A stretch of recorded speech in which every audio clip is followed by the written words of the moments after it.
When it comes to racing, can you give us a sense of how popular video games are amongst the drivers, especially with so much young blood in there today? Yeah, I mean, the landscape is constantly changing, you know, in the garage area. So it was funny because 7 or 8 years ago, it seemed like there was no kids around, you know. So I think a lot of guys hung out and played video games, did different things, and then you kind of go through where now it seems like everybody has little kids, so you don't get quite as much downtime to sit and play video games as you used to, because you're playing with your kids a lot. So now it's usually when I go to bed I get to play. Is it still a cool experience for you to see yourself in a video game, like when they come out with the NASCAR game every year? Yeah, I remember the first time they made one and I was in it. That was weird. You know, you looked, you got to pick yourself, be yourself racing. That was kind of fun.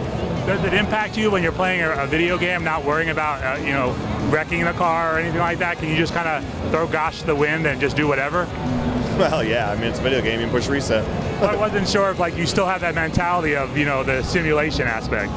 I still do. You know, I remember when my son was a lot younger and we used to race together in the NASCAR video games, and he'd turn around and go backwards and wreck people and stuff. I'm like, look, man, I'm not playing that. If we can't do it right and race right, then we're not going to do it. So yeah, I do have some of that still in me.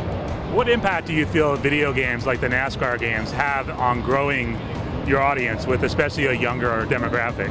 Well, I think it certainly helps. I think when you can get kids exposed to the sport, no matter how you do that, whether it's watching a race in person, whether it's playing a video game, driving your race cars, and you know, however you can expose them to the sport, I think that's always important. For people that don't watch NASCAR and aren't familiar with it, what's the one thing that you would say to them to, you know, check it out on TV or come to a track?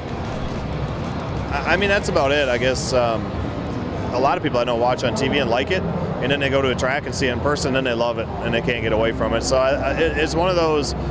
I think most sports are like that somewhat, but racing is really one of those sports that it's way better live. It's just different live. You can't. TV does a great job covering it, but you can never get the real experience unless you get there and really, you know, hear them and feel it and see how fast we're going and see the live pit stops. Until you see all that happening with your own eyes, it's hard to appreciate it. It's so much louder in person, that's for sure. Yeah, louder, faster, just a lot more going on.